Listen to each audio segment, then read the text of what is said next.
Hello, very good day, everybody. Hey, this is how we look like, Martin. Nice. Now I know. Hey, welcome everybody. Thank you very much for joining today's Stuffed Cabbage Adventures live session. Yay, we have Rebecca Thompson here. Hey, amazing. And Mr. M who said woohoo. Hey, that is nice. As you can see, this here is kind of a newer setup. Previously, this desk was right over there, looking at this wall here. But then I thought, why not, freshen things up, make it a little bit, better. There's a secret trapdoor back there. Yes, if something may happen, during the stream, technical issue, anything, my lovely producer and your lovely producer are somewhere outside, making sure that everything is going cool. Mr. M is also Márton. Nice. He's nice, also nice. Márton. Jó. Or Marci. Hi. Szép jó estét. So, we will give a couple of minutes for everyone else to join. In the meantime, I'm just wondering, those who are in the chat, is there anybody who's here currently in Hungary? Because I don't know if you've been watching the news, but the last few weeks have been very, very hot here in the city. Indeed. How are you surviving? Well, barely, I guess. It's, we don't really have any AC at home, so that sucks. At the office, a little bit better, but I'm very much ready to let go of summer and just counting down the days until winter and Christmas and times that I like a lot more. Oh yeah, and I see that Joe is here, 13th district. Awesome. We also have Márton, who's been spending some time here. Yeah, 35 degrees. So, and in the meantime, before we start, Marci, before we start anything, we need to get our appetites going. And you know what we need to drink as an appetizer? Oh no. Yeah. No. There's the care package right next to you. Jesus. Yes. Okay. We have to start with something. And Rebecca, for you, I hope that your travel will be all safe and sound and good, 14 hours. You're coming here at precisely the right time, because today the weather was nice, not too hot. In the next few days, it's not going to be 35 degrees all the time. Hopefully. But what do we have here, Marci? So we have the Unicum. I have no idea where I show this. Yes, please. The barista version. The barista version, so that we will stay up with all of you. Yeah, it's simpler this way. So our plan is to do today's live session for about an hour and a half. We're gonna be talking about some of our favorite things about Budapest. Yeah. Awesome. There are some people who are really eager to come here. And September, that's actually a really nice period, in all honesty. Cheers! Cheers. I hope if you also have maybe a glass of something where you are, cheers to you as well. To you. So, okay. But this heat, so While you said that, you know, there's no AC at home, I actually read in the news that all the electronic stores have basically been depleted of their stock for ACs, fans. There's actually a fan right here. I call him Sándor because we give names to every equipment or bird that flies out there, and this is Sándor because the brand is Siguro or something, so I use the letter S for Sanyi. Sanyi is providing the air conditioning right now because this room gets really hot, unfortunately. Yes. So, cheers. What was that shot? So, this shot here, where did you put the shot away? We have the heat. Yes, it's really cold. But so this here is a unicum. This here is something similar to a Jägermeister, but I would say that maybe the Jägermeister is more sweet, and this is, well, the herbiness that's in there comes through. It has a terrible taste, I will be honest, but it's very unique, just like the name says. Like the name, yes. And this is the barista edition, so this has a little bit of coffee. It says with Arabica coffee, so it has a more better taste. It's easier. I actually enjoyed the Unicum Riserva, which is they age it in barrels, wine barrels, that they used in the Tokaj region for Tokaj wine, one of the most famous Hungarian wines that we have. And that is actually excellent. You can actually feel it on the taste? You can feel some sort of an aginess to it. So aginess, that's a word. It's not as bitter as the original one, because these are very bitter in all honesty. I think this is actually sweeter than the basic version, and it's actually quite nice. Yeah, I have no issues with the base version, but this is good. Lovely. So, Marci, we will be talking about a very interesting topic today, and the thing is, for all of you to know, so Marci is like not just my best friend, he was my best man at my best wedding ever. Just the best. And I will be your best man at yours, Indeed. which is amazing. But we always talk about a lot of stuff, right? We talk about, you know, sports a little bit, but mostly video games, movies, food. Science stuff? We can even talk about string theory, although we have no idea about it, but we do. We can talk about it. It's not on this channel. That will be on the Stopped Science Adventures. Future incoming. So, the thing is, you were born in Budapest and raised here. Me too. We never really talk about, you know, the city itself, why we love living here, although both of us really know that we love living in Budapest, but we never talked about why and what are the things we enjoy here. Yeah, makes sense. So we got a little, you know, task to write down some of our favorite things. So I don't know what's in your book there, but you don't know what's in here. And my lovely producer worked on this machine some time ago, and basically for what we're going to talk about, there are a few pictures so that it's not just our face that you're going to be looking at all the time. Yes. Have you both lived anywhere else? No. Nope. In Budapest, yes. I lived in the inner city. Would you consider your previous living space the inner city? Not really, to be honest. It was on the Buda side, but not the city center or not the castle district, for example. So a bit more to the south, but no, not strictly. I lived right next to the Nyugati railway station. If you don't know that, you know, there's no central railway station in Budapest. There are three major ones. There's the Nyugati, the Keleti, and the Déli. And for a little bit of language, that means west, east, south. There's no north, apparently. But it's not because of the location of it's because of the companies that used to run it. It's messed up. We don't talk about that. But I lived next to it, and right there's a huge plaza, the West End City Center. That's like one of the largest and most famous plazas here in Budapest. And I just loved to get up in the morning, and I was still wearing my pajamas, but I pulled up like a jeans and the shirt, walked down to get a coffee there, And by that time, I was a bad boy because I was doing cigarettes at that time. But it was just a really nice feeling to just walk down, be in the middle of the city. It was amazing. So, but let's jump into why we are here today. And again, thank you very much for everybody who is here with us. So, Marci, I am really curious.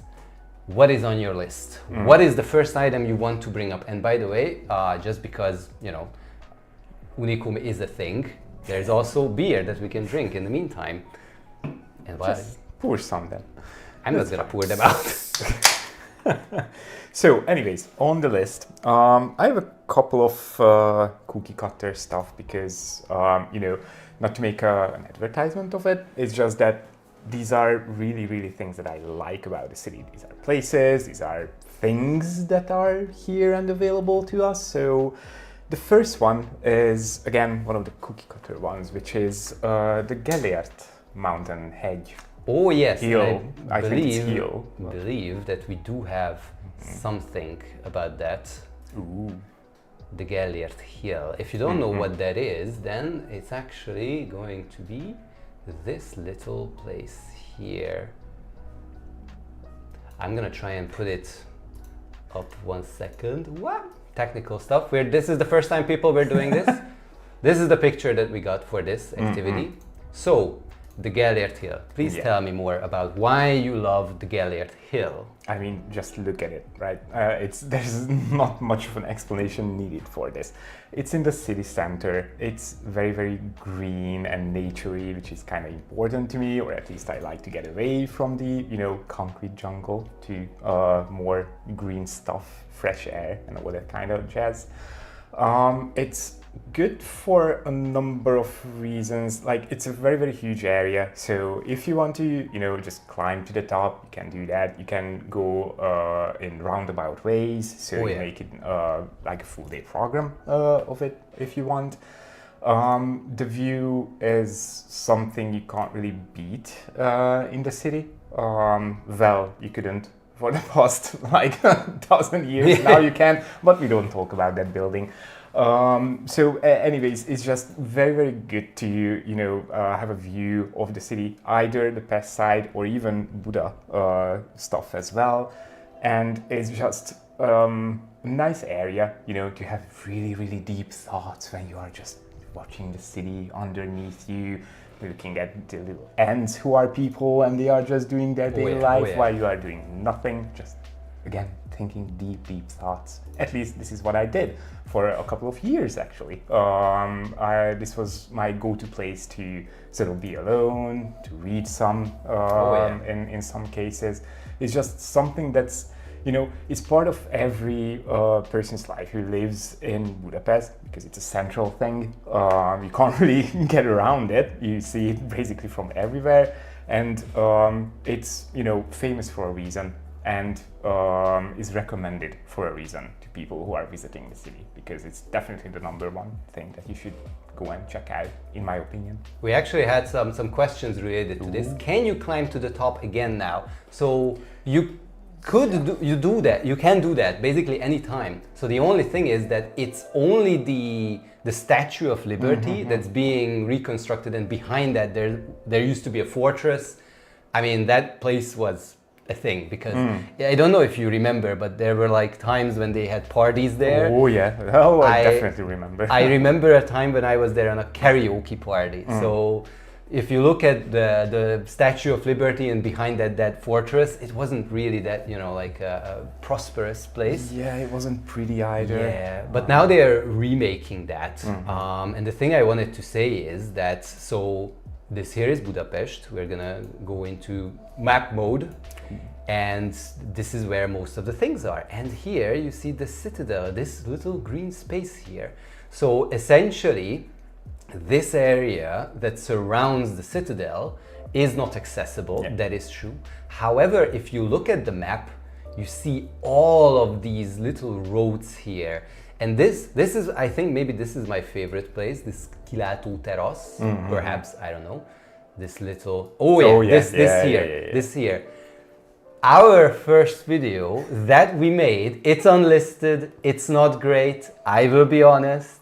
It was a very different time, but the first video, I loved making that video, but it was about waking up very early, coming up here and taking a look at the sunrise, because this picture was taken at that time. Ooh, remember golden that? hour. Oh yeah, golden hour in the morning. But we also have someone who recommended visiting during the sunset, and I think that's a really good time as well. Definitely. But then, you know, the sun sets on the other side of the mountain. So if I have to choose, I would choose the morning one, although it's more effort, to be honest. Especially during the summer, but you know, in the winter time it's easier, but then we'll just freeze, but still. Indeed.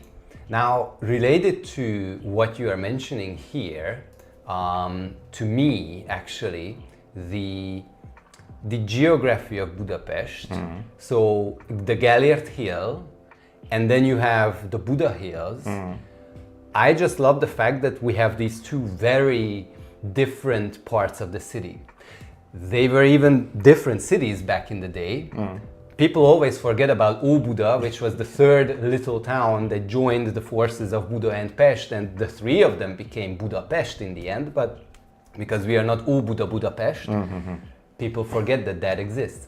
Anyways, the fact that I go down to the Danube River and then all I see is, you know, the mountains, you see on the hill there's the castle. Yeah. To me, that's one of the best things, that there's this contrast. The Pest is like the life, right? There's a lot of things to see and do, and it's amazing. But then on Buda, there are all these hills, there's nature, there's the Buda Castle. It's so much different, and I just love the fact. Plus, so from a geographical perspective, right? So it's not just the difference between the two, but the Danube in the middle. And the time when I realized how much I love that there's a mountainous place, there's a river, and then there's the city. City proper. Yeah. So I was many years ago in, I think it was in Koblenz, Germany. Okay. I believe that's the part where into the Rhine river, the Mosel comes in, and on one side there is a hill with a castle. And that was like the first time when as a child, I realized, oh, this is cool. I'm here on a riverbed and there's a castle I can look up. I can go up to the castle and then get another perspective. It's super cool. Salzburg is the same and I love it, but there are some cities where I kind of miss this. Prague is also something. Yeah, it's very similar. And it's really nice. And this is something I love. Plus, here's the thing. Cheers, indeed. Why did I pour it out? I don't know why you poured it out. Why do I have a glass here? I don't know. Maybe because we should drink water. But anyways, it's summer, it's hot, and a cold beer is no better way. Nevertheless, the other thing that I want to bring to this aspect is the Danube River. And the fact that because we have the Danube River Is here... that on your list? Not the Danube River is on my list, no. It's still related to how the city looks like. But here's the thing. I may come from a little bit far for this one, but if you look on YouTube, there's a lot of like drone footage of things, right? And you will never see those with your own eyes that you're seeing with a drone, because you never get so far. Now imagine if the parliament would be in the middle of the city, and like in front of it there are buildings. You would never see this gorgeous view. Yeah. And the fact that, you know, we have these two distinct parts and we have the Danube in the middle that gives you like a chance to have a completely different perspective of buildings and see them as a whole. Yeah. Because, you know, I love the other side of the parliament where we have the Kossuth Square.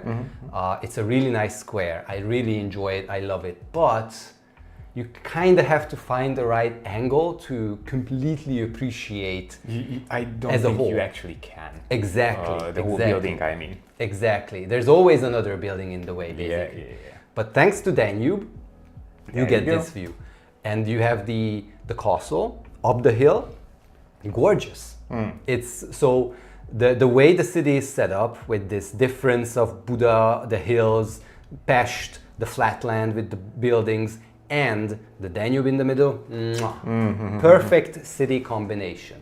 So this will be a twofer for me because I have the Danube as a whole on my list. I don't really have to waste time on this any longer because you basically told what I wanted to. It's just, I think it isn't that it's unique that there's a river flowing through the middle of a city, because as you mentioned, there are a lot of others in other countries. It's just that the Danube itself is very, very iconic of Budapest and offers a lot of things to see, not just by, going via boat through the river, but just walking along both sides of the bank, going up the hill, down the hill, going on the islands, Margaret Island, Óbuda Island, whatever it's called.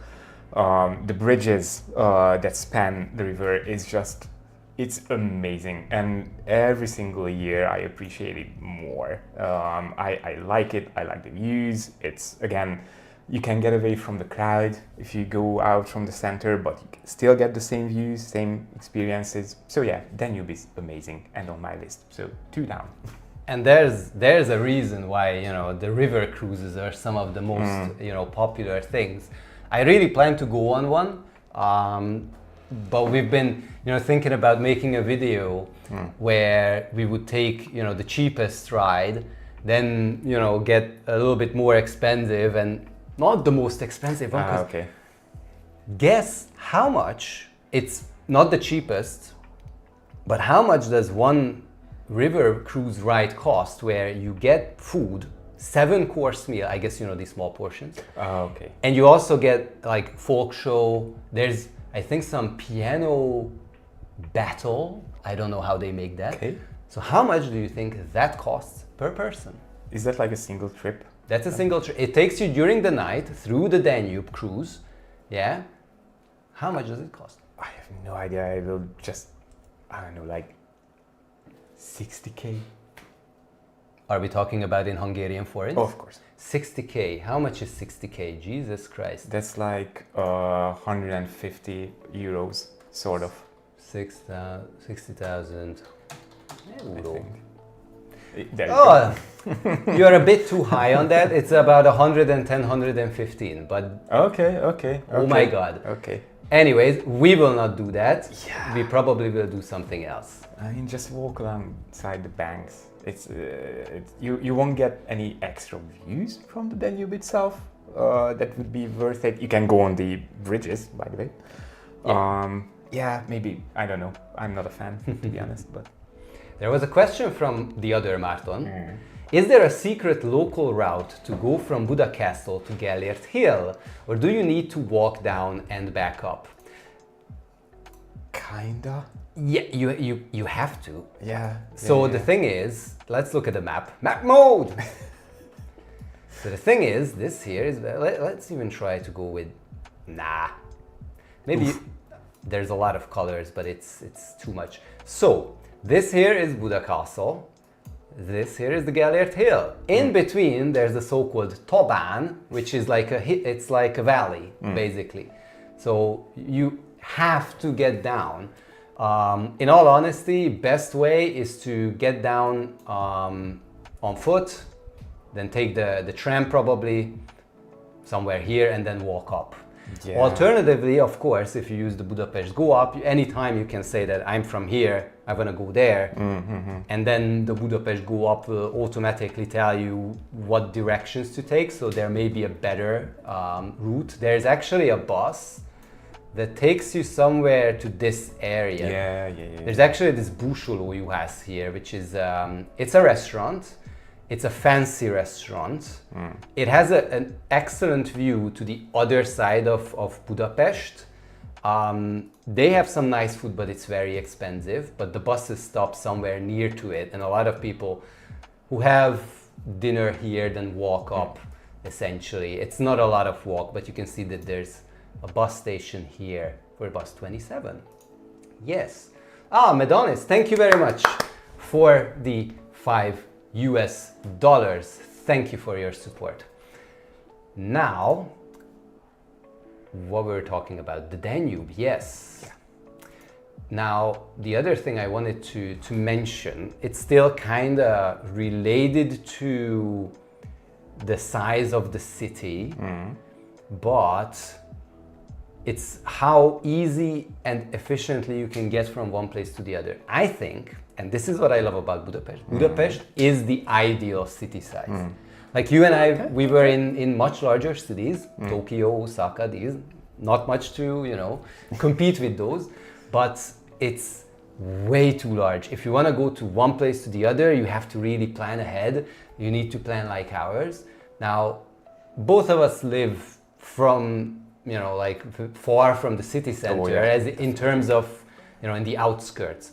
But to get into the center, it's like half an hour. Yeah. Almost from anywhere, it's like half an hour, basically, to get there. Exactly. It's fairly easy. And again, I don't know if you're directing the conversation here because I'm not. This sort of dovetails into one of the items on my list. Maybe, you know, because we are alike, we are good friends, we think alike. Could be. Or you're just cheating, but I'm not. So anyways, the public transport. The public transport? Yeah, just the whole of it. Again, we've been to a lot of other cities, we've seen a lot of things, smaller, larger, same size as Budapest, and we, as Hungarians, and especially people from Budapest, we like to complain about the public transport here. Do we? Kinda. Even these days? I mean, I don't know, but this is how I grew up. But again, as I grew up and I started to use it more and more, especially when, you know, I was allowed to stay out during the night time and I had to utilize the night buses, I came to realize that this is probably the best thing about, you know, getting around the city. It's just, it's organized pretty well. You can get to anywhere within a reasonable amount of time. Obviously, for the outskirts and stuff like that, we will have to kind of accept longer wait times for the buses, but still, it will still run, and you can get there during the nighttime as well. Again, reasonable waiting times.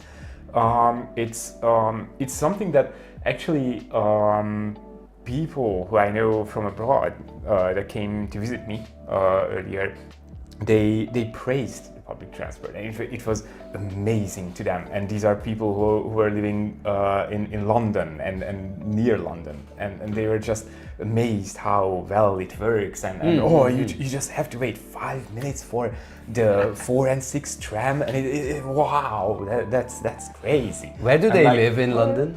Oh God! The outskirts? Not really. Not really. At that time, at least, it wasn't like that. But it's a nice thing. Reasonably priced as well. At least compared to other things that I saw in my life. So yeah, it's something that I'm kind of proud of, because you know, you don't have to rent a car or use a taxi or anything. You can do anything by foot. And when I say by foot, utilizing buses, trams, trolleys, whatever else we have, subways, obviously, the glorious subways. So we have people in the chat from London confirming you. And even, well, not confirming me, confirming my friend, but yeah, thank you anyway. And even someone's mentioning living in zone 2 of London. Now here's the thing, and again, why we love Budapest. There is no such thing as a zone here. Well, it doesn't. Pest and Budapest. Well, sure. But like it's from a transport zone. perspective, it's not like, you know, you have to pay more because you are in a different zone. You have to calculate like this stop is outside and it's in another one, and how do I do that? Yeah. Like, you know, sometimes talking about public transport. So if you're coming in the next few days or in the next few months to Budapest, you will never ever see the relic that we used to have at Deák Ferenc tér. Deák Ferenc tér is a subway station, a major public transport hub, and you know where I'm going with this. So there was a time when they actually wanted to introduce something similar to the Oyster card. And they placed up these machines, these doors, these gates, you know, because we don't have it. I don't even know what's the word for it. These gates were placed there so that people we'll get used to it. But the thing is that we don't know why. Obviously, governmental contracts and stuff, it's too complicated. Probably money goes here and there and then goes away, who knows. Nevertheless, in the end, as far as I know, the company that won the tender to implement this didn't work out and stuff. And in the end, this never, ever happened. And I'm kind of sad for that. Yeah. Because even though in Japan, it's extremely difficult to like know how much will it cost or what kind of ticket you need from A to B. But you just put money on a card, you tap it, you get off, and that's it. It's so simple. And here, it's also, okay, so it's cost efficient, let's call it that way. I would not call staying with transport, I love the transport, but this thing of getting scans of QR codes, insane. Let me tell you this story. We went to Salzburg once, and I was like super nervous because we bought digital tickets, and there were zones because we were leaving Salzburg, so it was like taking a local bus, not like the city bus. And we wanted to go to like a lake. And what happened was we purchased the ticket, and the ticket was basically like a JPEG file with like some QR code. And like it didn't say anything. It was very small letters, like the date going from where, maybe to where. And there was even like and return. And when we got on the bus, like the bus driver was like nothing. So you made a mistake, I guess. No. We didn't make a mistake in the end, but I was like super nervous. Like, how does this work? How are they gonna check? Who checks it? Where? Because we were in the middle of nowhere. But you know, that is a simple way. It's not like you have to scan QR codes and stuff. Yeah, sure. But no, this is something that I wanted to highlight. It's easy to use transport. I would prefer the Oyster kind of stuff or the Coca or whatever it was in Japan, because you know it's even a step easier. But the way they made the app and they sort of integrated it with a kind of Google Maps thing that you know, helps you plan your travel wherever you want to go within the city and even outside of the city for a while. It just works, and it works pretty well. So I did appreciate when they changed to this digital kind of thing. You can still buy the paper stuff, it's still there, but it's just so easy via the app. So the fact that, I know this is not the best picture, but if you will use this app, what I love about it, first of all, you see the stops where they are to where you are, so it's super easy to find them, and it's not really visible, but these little boys here, these are buses. And every single public transport bus is trackable real time. I haven't seen this so efficient on any public transport app, and it's just amazing.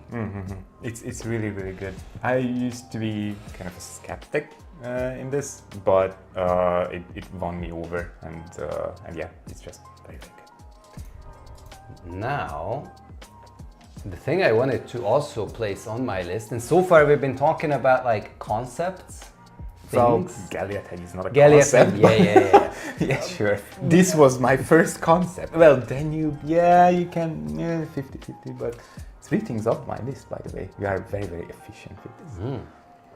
Super efficient. Now, the other thing that I have on the list that I really love about Budapest is the yellow trams.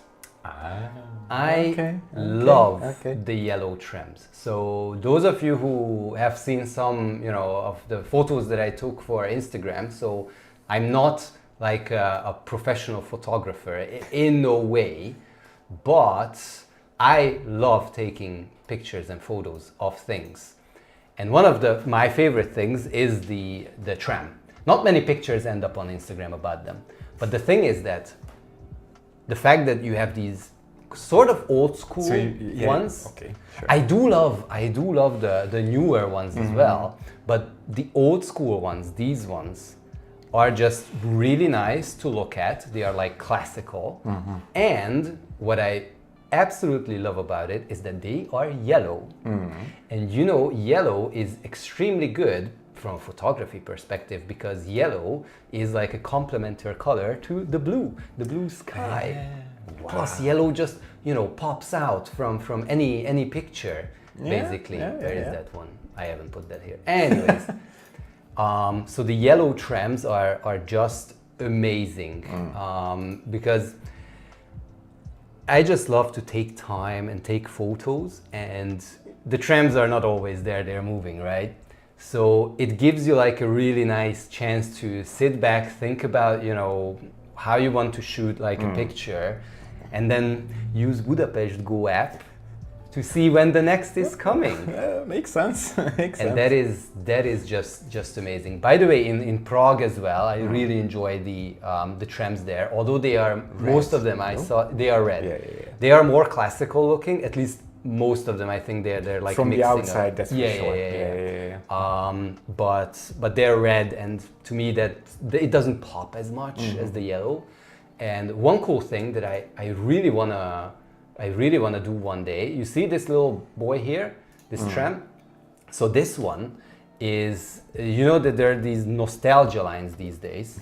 And like for these you need a special ticket. Okay. And on BKK's website, so the public transport company's website, they list when any of these are going. So they go regularly during the summer especially. There's some buses as well, retro buses, but you can even buy the tickets for these in the Budapest Go app, or when you board them, there's someone there who can, you know, get your money, and then you can ride these. Okay. But these are like super fun that these things are running, and most of them are yellow. This is basically line 2, right? This what you see here is line 2, and it says N2. Yes. This is one of the ones that I want to ride, but on more lines they are going. Okay. And it's super fun. And I think the yellow trams are just amazing. Sure they are. And the combinos, the ones that are running on the 4-6 line, I always see that they have a smile. Oh yeah, that's so cute. And what I love during November, you know, which is Movember. Oh, they have a mustache. They have a mustache. So if anyone's coming in November, make sure to check out the mustache. They have these hussar nice mustaches. But there are girl ones as well. So you can, there are some ones? with lipstick and just more pretty eyes, with makeup, okay. I guess. But yeah, it's really nice, and it's just a nice touch overall. Line 2 is the best, says Joe. Indeed. Well, yeah, I will give you that. Honestly, the fact we actually want to make a video just about that, the history of it and like where it stops, because it's like a sightseeing ride, but you only need to pay like a 24-hour pass. Because if you take one ticket, you go and then you get off, you need to get another ticket in order to get up there. So Yeah. And by the way, and this is again to the trams. If anyone is coming during Kids Day, I love trams, not trains, trams. But if you do come during Kids Day, which is somewhere in the spring, it happened a few weeks ago, no? Isn't at the end of spring or even the start of Probably. June? I have no idea. Just recently. It's been so long since I was a International kid. Kids Day. Then if you ride tram number 4-6, each of the stop is announced by a child. And it's super interesting. And then there's another time when it's it's like an actors day, theater actors day, and then famous Hungarian theater actors are calling out the places' names. It's super fun. They did this for the 56 remembrance things as well. Oh yeah. At certain stops that had relevance to the revolution that we had in 56. They called it out and they just said a couple of sentences around what the place or what happened in that place. So, yeah, they do this a lot actually, now that I think about it. Indeed. So that was me, one of my items. It's only fair to give the word over to you. Okay, well, staying at public transport and things that run on rails and are yellow. Ooh, there are other trains that I guess I know what you mean then. Yeah, one of my favorite things in Budapest is the Metro Line 1, which we call Kisföld alatti, which is little underground basically. That's pretty That's much what it. it translates to. So this is a historic thing that we have in the country. As far as I know, this was the second underground thing in the world. I'm not so sure about the world, but this was the first on continental Europe. Because in the UK Because in there the was UK there was yeah, the yeah, Tube. there was another one. Yeah. They beat us by like, I don't know, just a couple of few years months, or yes. something. Years. But anyways, it's a very amazing thing. I think it was made for the Millennium. That is because it's also called the Millennium. Oh yeah. Millennium Kisföld alatti. Yeah, that makes sense. And it's just so when I was a kid, like a really small kid, as in I went to kindergarten, this is the thing that I was going by. So every single day, every single morning, we got on the Kisföld alatti. We went a couple of stops actually to Bajza utca, and that's where we got off. Went to kindergarten and stuff. So this is obviously something that stayed with me since my childhood. And they did a very good job of renovating it many years ago now, but still it still looks kind of clean. It still looks freshly painted-ish. It just again, nice job that they did with it. They renovated the cars as well. Obviously, they are not the historic ones anymore because they were like, I don't know, made of wood or something. But still, it looks kind of retro, anyways. And it was kind of funny for me. I didn't use it for a long time, like years, and then I went back there and it seemed way too small, because obviously when you're a kid everything is just larger than it is. But yeah, it really is small, so the name that we call it Little Underground, that kind of fits. So you almost have to, duck to not hit your head when you board it. But yeah, I just adore it. It runs under Andrásfiút. So basically every single stop that it has something to see, like Széchenyi fürdő, Széchenyi bath, Hősök tere, Hősök square of wheels, whatever you say it in English.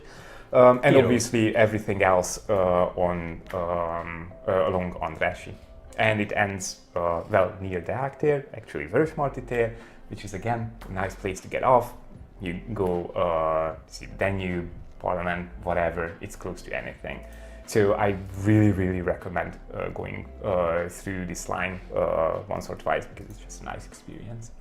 Plus, it's very convenient actually to, I would always recommend for people to walk through the Andrássy Avenue, because there are so many great buildings and it's really such a nice area and a nice avenue.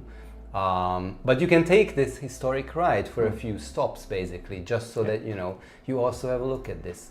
I have not put this on my list, but I absolutely agree, and some of the things that I absolutely love about it is how they renovated it. Yeah. So as you can see here, it's like these tiles that make up the names, and in some of the stops they still have the old spelling of the old ways. Yeah. So that's not like a mismatch. It's, some of the names have changed how we spell, because this was built during the Austro-Hungarian times, a really long time ago.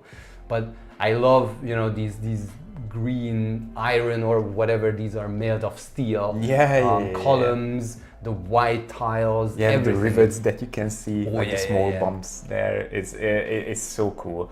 It used to look really bad before they did this. So when I was a kid, again, it didn't look like this at all. No. And that's why I was very happy that they actually did this, and they did this good. They make it work. I think that maybe the reason why it had to be renovated to this way is because Andrássy Avenue is a UNESCO World Heritage Site, and the Kisföld alatti, the first subway of Budapest, is also included in that. So it's also part of the UNESCO World Heritage sites. Makes sense. So it cannot look terrible if it's if it's a UNESCO World Heritage site. But I absolutely agree. However, I'm still waiting for they change the cars because they are really small.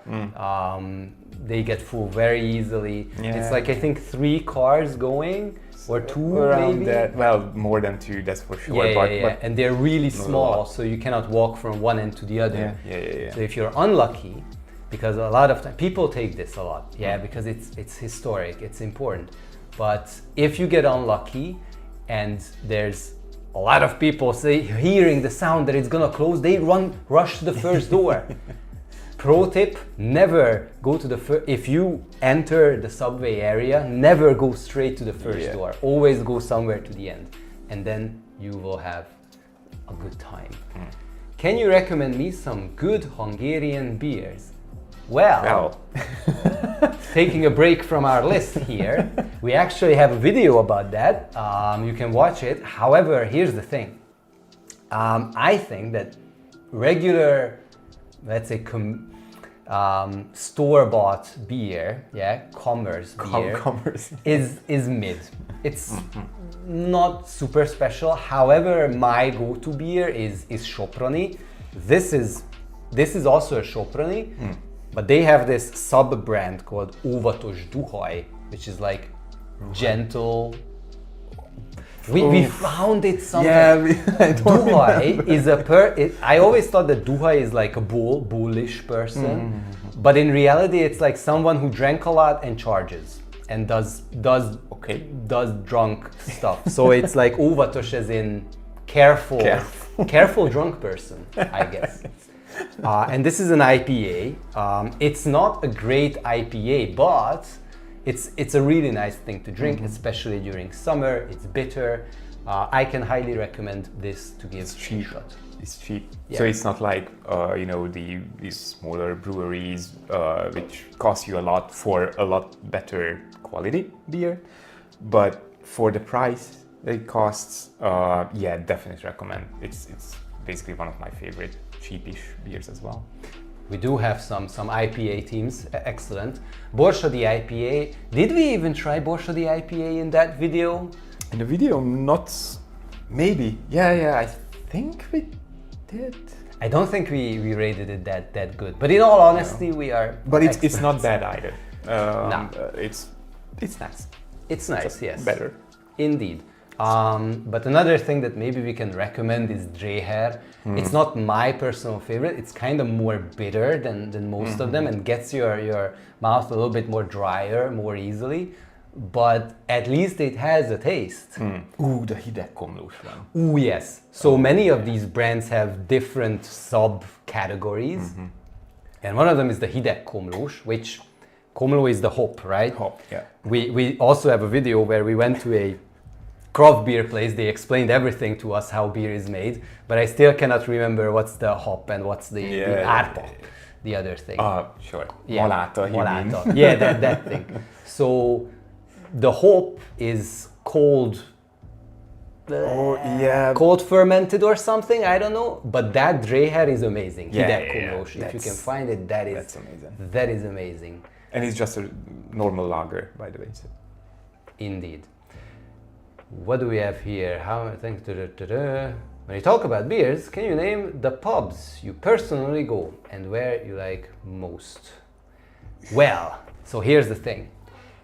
In 2 weeks, there's gonna be a video which just got ready about how expensive Budapest is. Like last year, we already made a video about that, but things have changed quite a lot. And part of that is like, how expensive the beers are in the city center. So the thing is, this is not covered in that video, but as I was making, I had to think about this. Plus, this is an insert for an advertisement, apologies. Nevertheless, we don't really go to the city center anymore. And the reason for that is 2 things. One, we don't live in the city center, so getting there and back is not that easy. What we usually do is, like every person where they live, there's gonna be a kocsma which is a pub. It's not gonna be an upscale place, but if you go there regularly, they will treat you well. Where we go, they don't know our names, but whenever we go in, they just look at us and ask, "Two?" Yeah. We sit down and we get the beers. And that is amazing. That is an amazing thing. Every person will have a place like this. But, and maybe this is a good way of me inserting my next item that I have on this list, which is a pub. Okay. Can you guess that which one? Can you guess which one it is? Is it simpler then? It is Simpla. Okay. Now here's the thing. Okay. Simpla Kert is very, very touristy. I remember the times, the good old times, when Simpla wasn't, that, highly rated and highly regarded. And we went there. That was a time, people, we went there and we knew Zolan, who was one of the guys behind the bar. We went there and he said, "Two?" Yes. And that's how many times we went there at that time. And it was amazing. Nowadays, the thing is, I don't like Simpla during the night. But on a weekend, early afternoon, especially when there's like a market there, there's usually this little handcraft market that happens there, or farmers market as well. It's really good. It's a really good vibe, but it's super expensive. Oh yeah. We were there this Thursday. We were there. We bought one cocktail, one beer. Okay, I will be honest.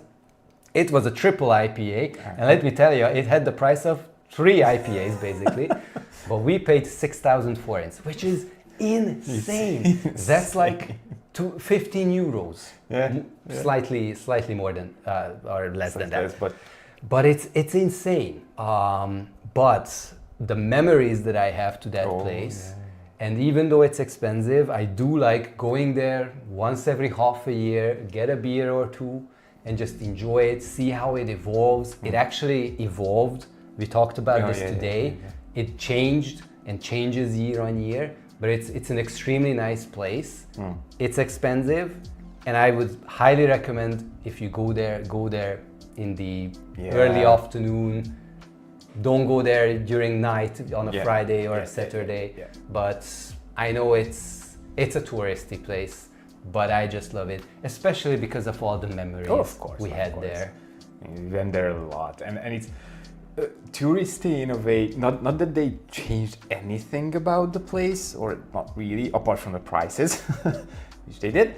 But it's just that somehow it got this, adverts or at least word of mouth that it's a ruin bar, and it's so quirky and amazing. And of course, it's in the middle of the city, like the center of the city center. So people just started to go there more and more, and foreigners, people from abroad, stag parties and things like that. And it got to a point where it was just way too crowded. It's not, obviously not, the issue is not the people who's there. It's just that you have to wait a lot to get a beer there. It's expensive for what you get. You will never have a seated place, or at least you have to actually plan for it. But in the afternoon, we did that not too long ago, a couple of months I think, and it's nice. Then no one is there. It's chill. It's almost silent. So I do recommend checking it out because it has a nice vibe. But be forewarned. Fridays, Saturdays, nighttime, no, just no. Absolutely. However, if I need to think about it, like bars in the city center. So remember, there's again another video where we went for a whole night. By the way, don't recommend for everybody doing such a long pub crawl, especially with the equipment of taking videos. Never do that. Just enjoy it without content creation. But there we went to quite a lot, and to me, two highlights none of these are fancy places, people. I will be very honest. But one is Liquid Rock. Oh yeah, yeah. If the ventilation is good there, which sometimes is not, unfortunately, but when it is, I enjoy it because the beers are priced okay-ish, and there's constant rock music, and I just love rock music. And the decor is very simple with lots of posters and memorabilia of rock things. Vinyl. And vinyls, whatever. albums.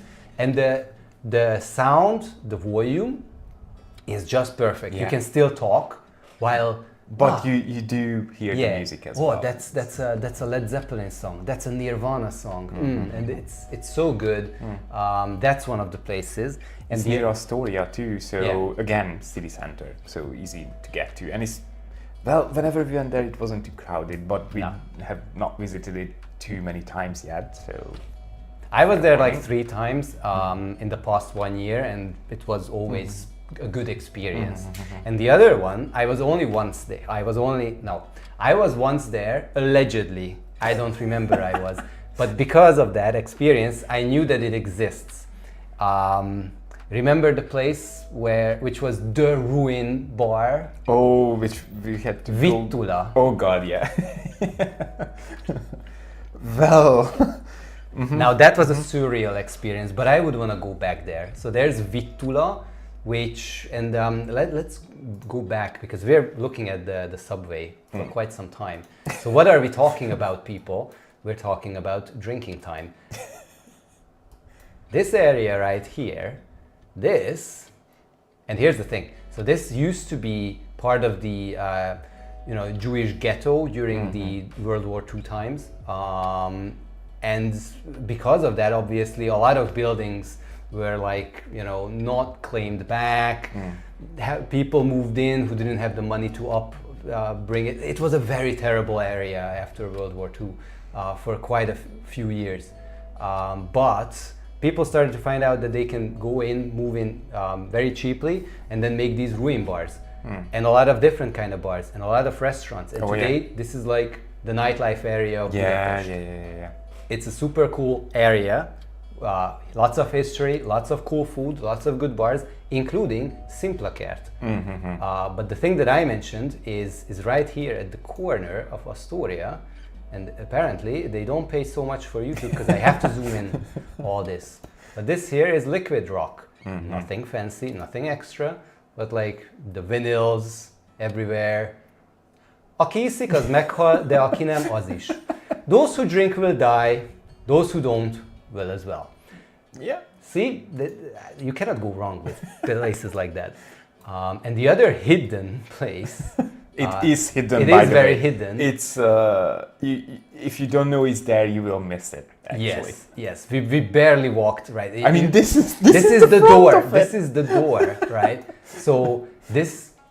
I know it looks like a place from a horror movie. Believe me, no people were killed or murdered here. But this is a really, really cool place. I really enjoyed our first time here. It's really wacky. It's really unique. Yeah, it's an experience. If you want the Ruin Bar experience, not for the art version of Simpla, this is... Someone went in with graffiti stuff and a club and beat everything around. If you like drinking at a place that's from a Netflix sociopath horror documentary, serial murder, this is the place. Yeah, the people are nice there, so the people are very don't be alarmed. Yes. Oh yeah, the toilets are weird though. The toilets are very weird. Yes. Yeah. They are also in ruins, unfortunately. Oh yeah. So that was me. On my list. I mean, I still have a few, but I do have a few. What do you have on your list? I'm trying to see what we had. This one. Oh yeah, this one. I see in the meantime that Laura is asking about craft stores that sell fabrics, lace, and needle work supplies. If possible, I'm reaching out to my producers this way. If you can find any on Google Maps and put that into the chat, because in all honesty, I don't... Yeah. I love crafting, but in like a man's way, as in wood, and not with, you know, I here's the thing, when I was a child, I could saw, I can still saw. Can. Yeah, and I used to saw my own plushies back then, but haven't done that in a while, so I have absolutely no idea. Oh, creative hobby, yes, that's actually a chain store. Oh yeah, you can find it in a lot of malls and bigger places, so yeah, that's a good way to start. Oh, still talking about some of the questions, where do you get the best language which is affordable? So that depends on what is affordable. But I would say that if you go outside from the city center, then it's really easy to get them at like markets. However, if you don't want to go away from the center, there's Hunyadi Piac, which is a market, but very conveniently located. So you see, this is Budapest over here, and yes, it's still Budapest. It's still Budapest. And we have the line for tram 4 and 6, which goes all the way through the city center. And right here, close to Octagon, which is also a, you know, popular spot because there's the Andrássy Avenue, takes you all the way into the city center. There is Hunyadi tér, this little square over here, and there is the Hunyadi téri Piac. It's a market. It's not like super big or super fancy, as you can see, it's very simple. But here, there is the Langosos, which is, name. Look at this. And someone wrote a comment once that if a Langos place doesn't look like a place where the oil hasn't been changed for like months and is disgusting and stuff, it's not a real Langos place. Makes sense. This here is, the Langos here is affordable, really good. Go and check it out, but do check their opening hours because they are not open on Sundays and Mondays. But this place here, and if you can't remember what we're saying now, there's the Langos video on the channel, and this place is included. Make sure to check that out. What else do we have? Talking about music, I have way too many questions. Would you share a famous Budapest musician or band that has significantly influenced the city's music scene? Ooh. Okay. That is an excellent question and a very difficult. Influenced the city's music scene? So it's a difficult question, right? Because first of all, in all honesty, we don't really listen to Hungarian music. Not a lot. Not a lot. It's not because it's bad. Oh, no. There's a lot of good musicians. There's a few that we do listen to, not that often these days. But I have no idea where most of them are coming from. However, right now, the musician who's kind of, you know, riding the hype train is a guy called Azaria. He's a very talented musician. He's sort of like rap, rock, modern, with some folk stuff. Folky stuff. It's really difficult. Yes, there you see, it's Azaria. There is the Puskás Arena, which is like the largest stadium that we have. Not the arena. It's called Arena. Wow. Yeah, Puskás Arena. This here is where most of the concerts are. This is where I was on Rammstein. Huge bands are playing here. Coldplay, for example. Coldplay played three sold out shows here, right?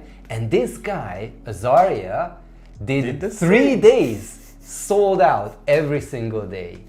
He's not my favorite, but if you're looking for someone who's influencing the local music scene a lot, he's one to look out for. He's gonna actually go on a European tour as well. Wow. Maybe goes to some of your cities. So go and check him out. Maybe you'll like him. So Marci, what else would you like to share? Since it seems we are still showing the Kisföld alatti, Tell me another what else item to show. I wrote on my list is the Városliget. I think this picture. How are we calling it in English? The Városliget, I always say that it's the city park. City park, fair enough. Yeah, makes sense. Because Város is city, Liget is like a park with trees. Yeah. Okay, let's go with that then. So the city park, or Városliget as Yes. we call it. Conveniently placed at one end of the Kisföld alatti, so very much in Pest side, is just, again, mainly from my childhood. It's a huge area, mostly greenery, nature, all that kind of jazz. But when you're a kid, obviously you remember the sights that they show you. So this is obviously Hősök tere, or Hero Square, is one of the main attractions. It's right outside the city park, but still I consider it a part of it, because that's where the lake starts. Honestly, it is part of it in my books. So that, as you can see in the picture, right in the middle there. But my favorite thing is the things that you see on the left. So these things here. This here? Yeah, so Vajda Hunyadvár, this one here. What we call it. And all the buildings that are next to it. So the copy of the Jáki Kápolna? Yes, Jáki Kápolna. Chapel. And other things. So all of these buildings are copies of existing buildings from around the then Austro-Hungarian Empire, right?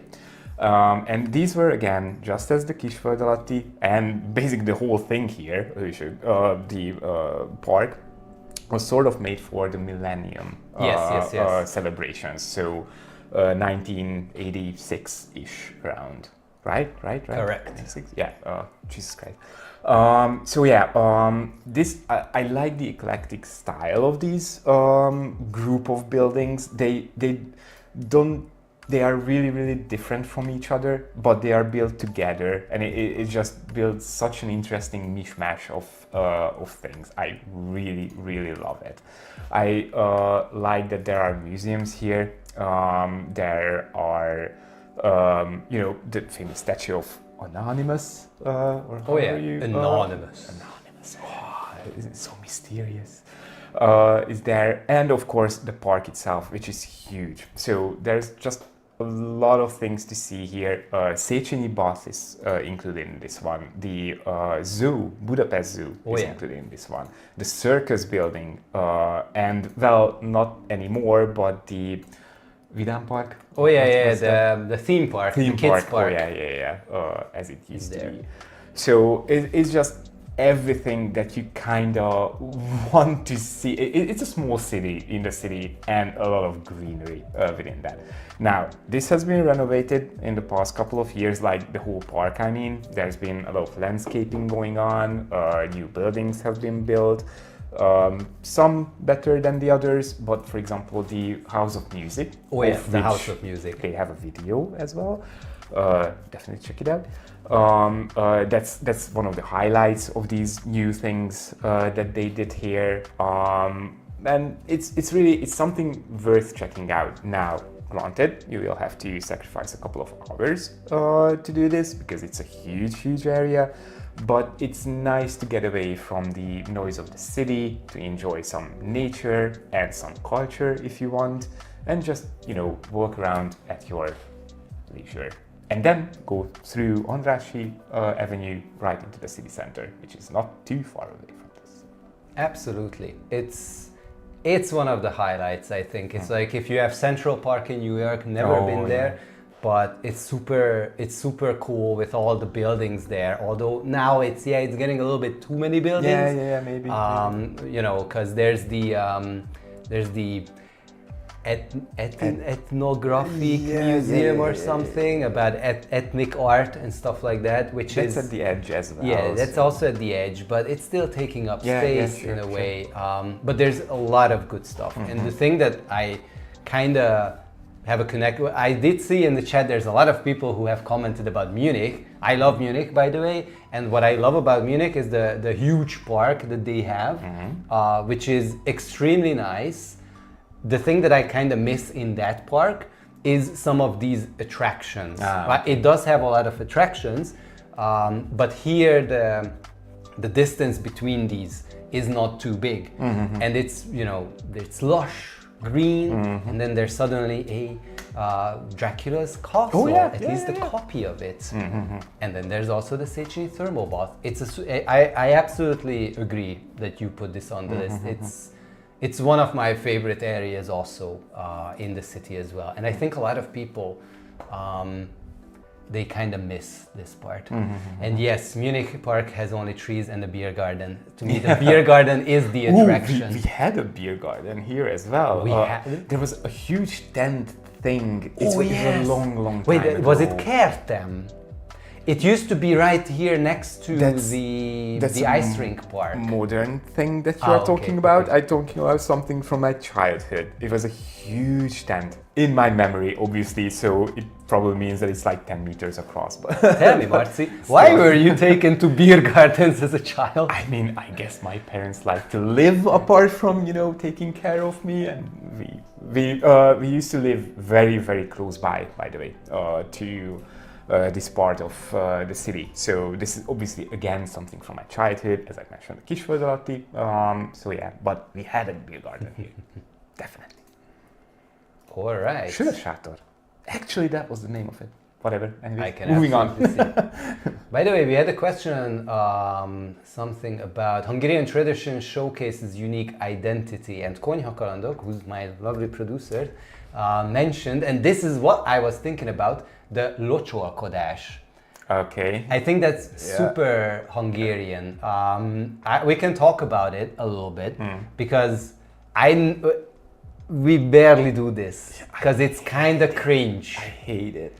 But so much. I remember that there was a time, because here's what we do. So during Easter, the boys, and especially this is more applicable on the countryside, the boys go with either perfume or with, little buckets of water. Well, there's the extreme version, the bucket of water. So the ice bucket challenge, that's a Hungarian thing. We did that years before.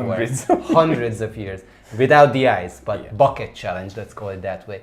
So with like soda bottle, perfume, or like bucket of water, we go to girls and we just pour the water on them. I guess there's some religious backstory about this, but the thing is that if you do this, then in the end you get a reward, which was usually like chocolate, eggs, or in case when you were older. Modern times at least. Yes. Yeah, sure. And when you were older, you got palinka. And I remember, like 10 years ago, with a friend of mine, we went through the city of Budapest and went to our friends to sprinkle them, with curly. And the thing is, we went into some McDonald's where they kind of saw that we had some equipment with us. and immediately, when we saw that they were looking at like the perfume in our hands, they were like, "You're doing the Easter thing?" And yeah. Can I? Yeah, I did. I did that, and I got a free fries. Nice. Works every time. The other time was when we dressed up as Santa Claus and did the same. We also got something for free in McDonald's. Yeah, so do something quirky and go to McDonald's, you will get free stuff. But definitely that is something. By the way, Hollókő, it's a small town, a very historic small village town-ish place, somewhere to the eastern side of Budapest. It's not a day trip because it takes a lot of time to get there. But if you can get there, if you're with a car, or if you have the time, it's really worth to go there, especially when there's the Easter celebrations there. They are super famous for, the tradition that they have there, which includes the buckets of water. Right. So, now that you talked about an area in Budapest, let me share with you one of my favorite areas.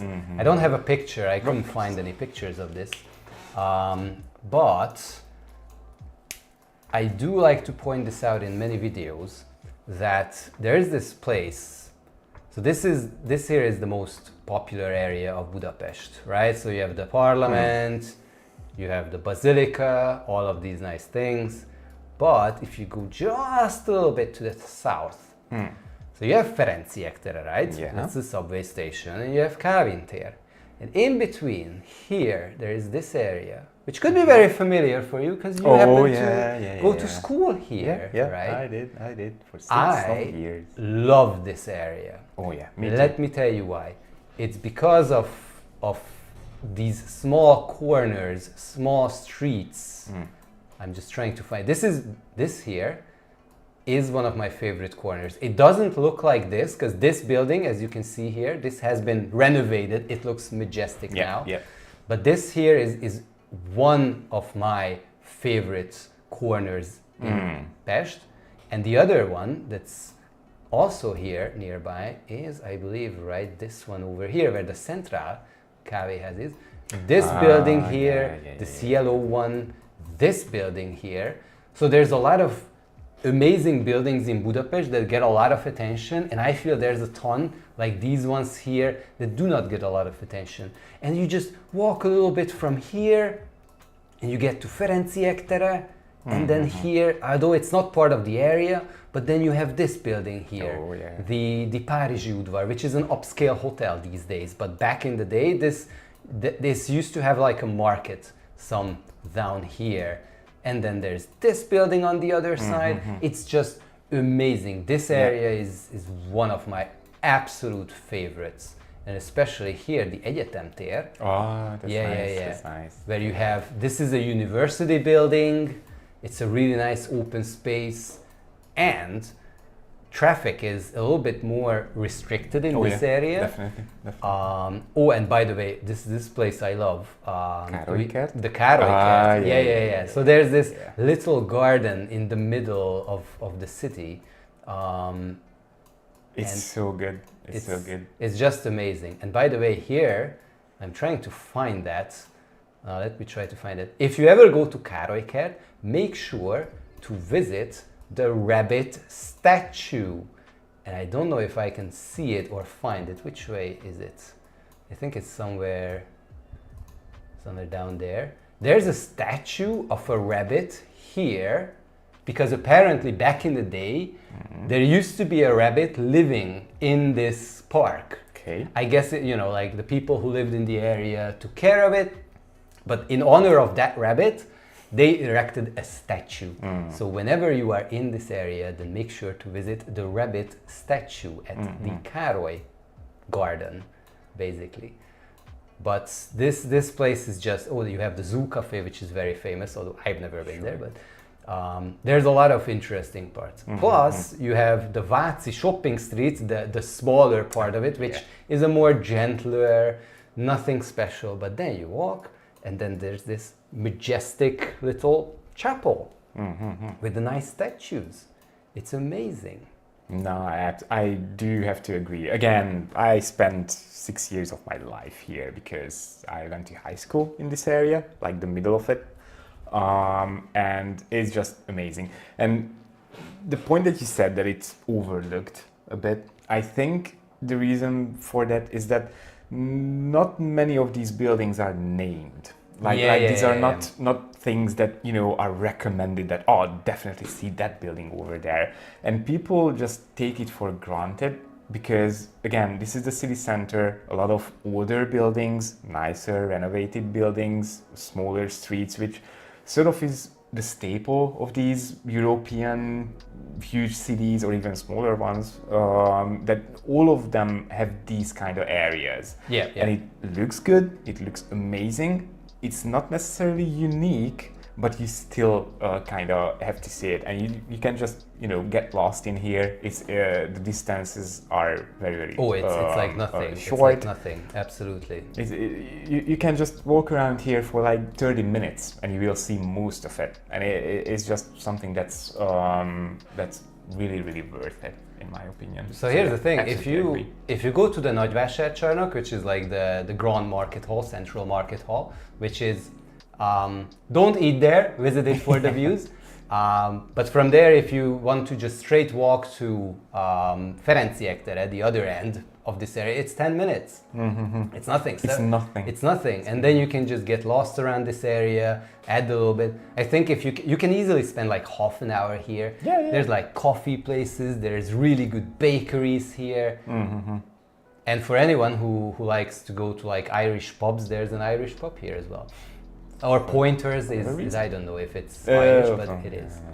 Okay, sure. By the way, Frederick Cornelius is here with us. Hey, he's also a YouTuber who makes videos about Budapest, a Danish guy, and he also makes good music. Maybe check his videos out as well. Hi, thanks for joining in. All right. This was my area, one of my favorite areas, but someone is asking if you could pick just one. Which neighborhood in Budapest offers a unique glimpse into everyday life? Who? Everyday life? That really depends. Okay. And let me tell you, because here's the reality, people. Things gotten expensive in Budapest in the last several years, and even more in the past 1 or 2 years, thanks to inflation. And the thing is that what we see, what's happening, is that there's a lot of tourism coming in. Great, money flows in, amazing, yeah. But the thing is that a lot of things in the city center start to become more expensive for the locals. So there's like a change, there's like a migration. Like there's a reason why we don't live in the city center. And in the city center, it's, you know, locals still live there, obviously, especially those who, you know, inherited a place or have a good job and can, you know, pay the rent. But it's really expensive. So if you want to, you know, see what the real life is like, then just go outside. I would say that here you have this little circle. This is tram line number 1. Yep. Anything beyond that is like the real life. Yeah. I would maybe say an ideal place for that could be, and there is no back thing about this, but Újpest, I would say, is an interesting area. Not because, so here's the thing, don't go there just so that you see things, right? But there is something really cool, which is the Népsziget, this little island here, right? And you can come here and sit outside. This is a really cool spot. It's really nice and interesting. Get a few beers Next to the Danube. Next to the Danube. It's amazing. And if you want to see, like, you know, what the outskirts are like, where real people live, let's go that way, then, you know, Újpest Központ is where the subway ends. There's a really nice looking what's this called? Town hall. It's really nice. There's a lot of things we call lakótelep, which is, you know, when you think about the Eastern Bloc, you think about big blocks where people live. Yeah. And there's also an area here that's full of that. Yeah, these nice little buildings over here. This is the lakótelep. This is where most of the people live, and this is the reality. And I would say if you come here, there's a lot of nice food places. There's this Népsziget. Maybe give it a shot. And also, if you want to go really wild, then go and watch a soccer match at Újpest. With like 100 other people who there's more now. There's more now. Yeah, there's more now. There's more now. I was thinking about this because there was actually a comment on Facebook where someone asked, you know, how to get tickets to Újpest in November. And that's when I started to think that, you know, why not? It's an interesting, very local experience as well. You could say that. Actually, Újpest is a nice recommendation for that question.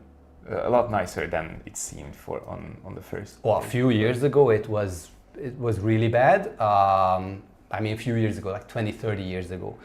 But just like the whole of Budapest, it also improved. Yeah, absolutely. Would you like to have another beer? I need a top up for a long time now. I'm sorry. You can always say why not. Too much. Apologies. Thank you so much. It up. This here is Dreher, but soon we will be finishing up. So I'm really wondering who comes next with what we have. I have like 4 left, so I think No, something from you. No, I barely have anything. really. But one thing I do want to bring out, and what I do love about Budapest, and in some way, this channel is working against this, but the thing that I love about Budapest is that there is no over-tourism yet. There was a really interesting article some time ago, which was about that, maybe some of you have heard, there was a very particular event where the governmental agency for tourism has invited a lot of influencers from all around the world, and they brought them to the fancy places. Because here's the thing, that some financial institutions said that we need to bring people in here who have more money, because if they spend more money as tourists, it's good for the economy. So that's why they made this thing.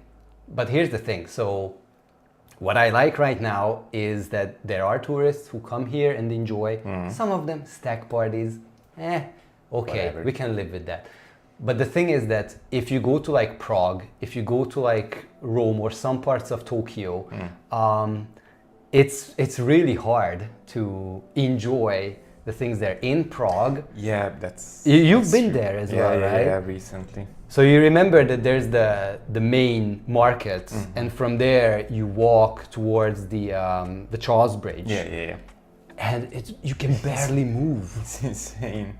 Especially on weekends, and I think it was Saturday for us, or Friday even. It takes away a lot of the enjoyment of exploring places, other cities and sites to see. Especially Tokyo, by the way. My God, but that's a very, very different kind of thing anyway. So I wouldn't lump these together. But yeah, you do make a nice point that Budapest is not necessarily like that at the moment. Obviously, there are more popular places like the Castle District, for example, the castle itself, the Fisherman's Bastion, or however it's called in English. So yeah, there you will have the same experience. But just move like 50 meters away from that, and then you're almost alone, sort of. It's a nicer experience for now. But like even in the Fisherman's Bastion, we were there a few weeks ago shooting a video, and yes, there were a lot of people, but if you were patient, you could still go to the windows of the bastion that basically frames the Pest side. I love that place. If you're patient, you get your shot, you get your photo. It's not unbearable. Whereas sometimes in Prague, I just gave up. I didn't even want to wait to take a shot of something, just try to enjoy it. And I'm not talking about Prague. I love Prague. It's really nice. But unfortunately, and like, the situation in Barcelona, where people are, basically revolting against the over-tourism. And I don't want that, and I love the fact that right now it's all good. And again, I hope that if people watch our videos, they will say, instead of this place, I will choose to go to Budapest and try to get the best out of it. Yeah.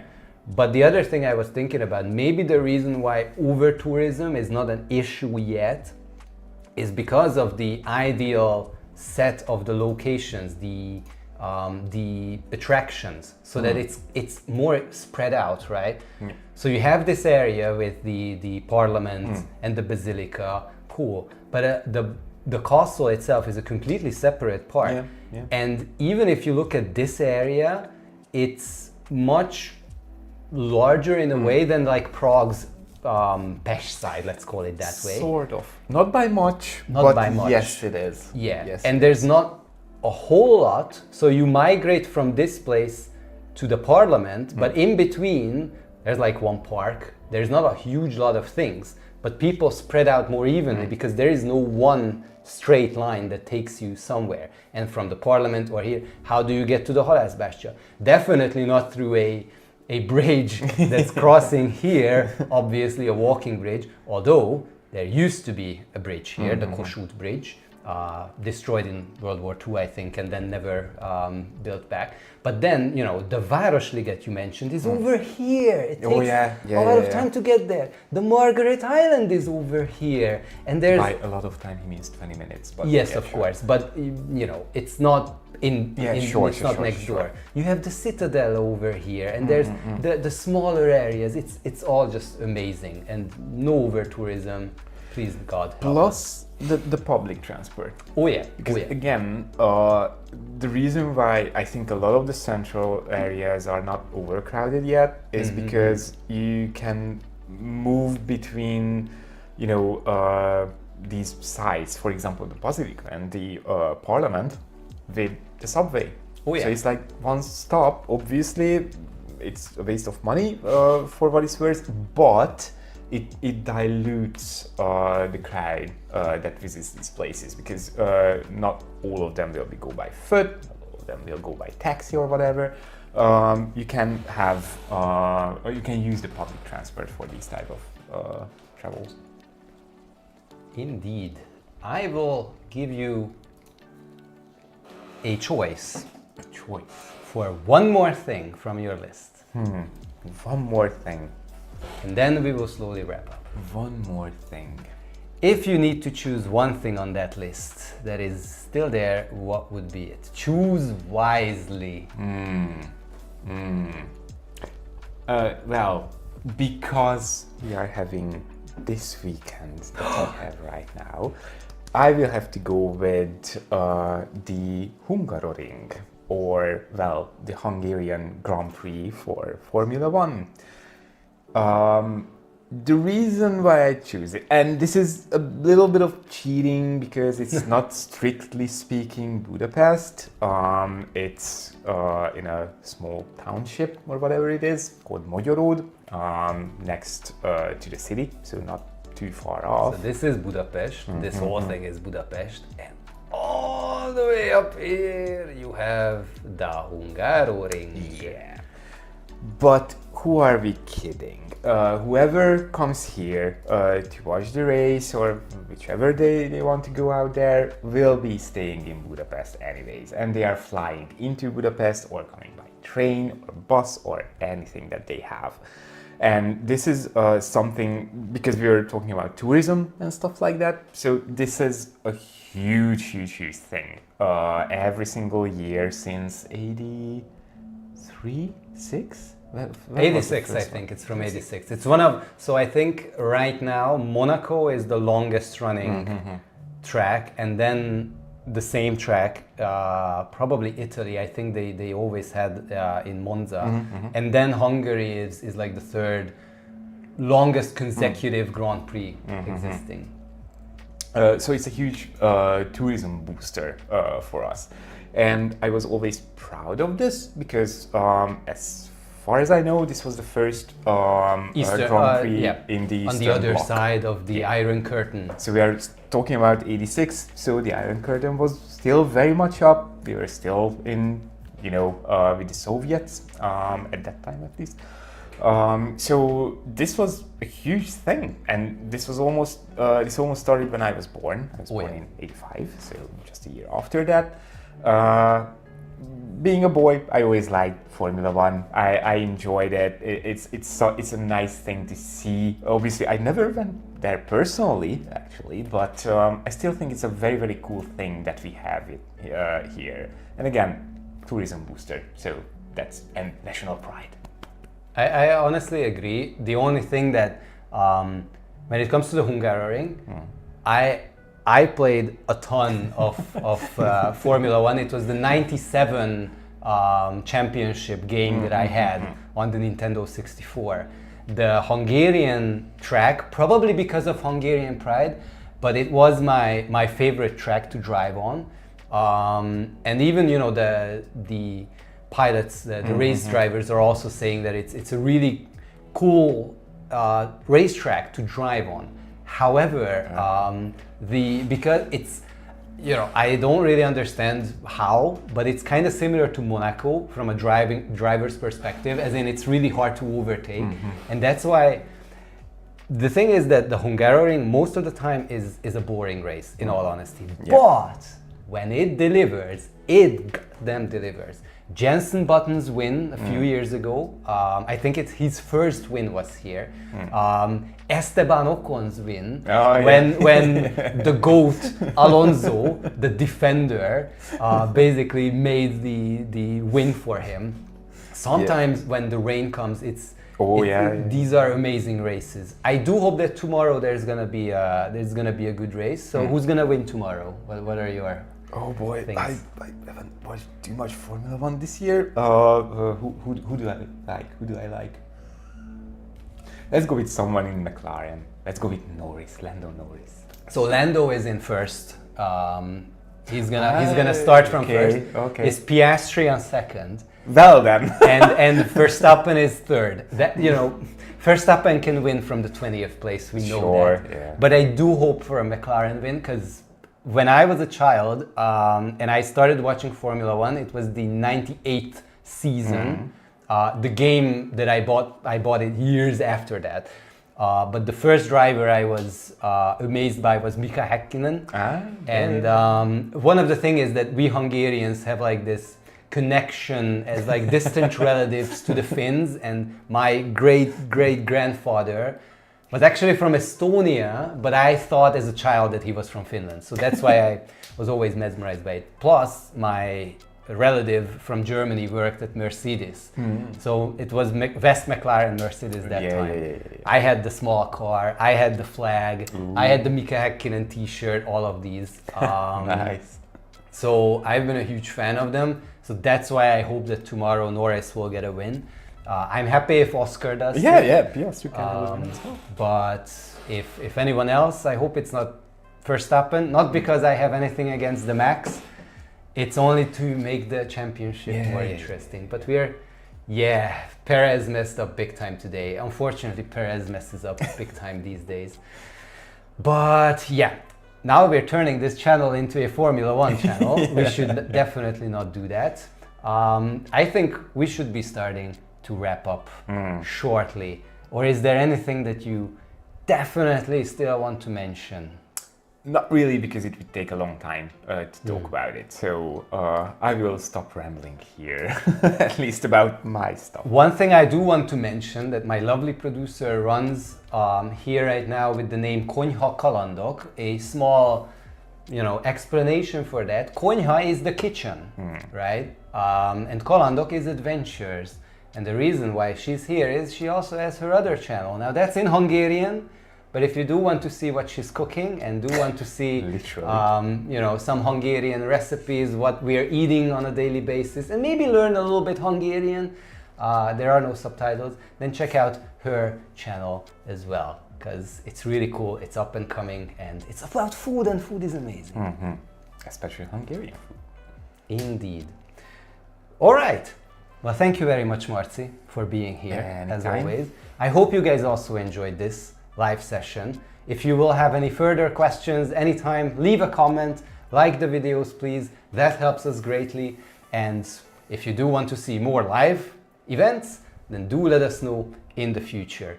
Thanks for staying with us today and tonight. Everyone, have a great trip to Budapest when you come here. And you know what we always say at the end of our videos, Marci? Oh God, no. 3, 2, 1. Bye! And that first, I need to end the stream. We're still here. I know. Not for food.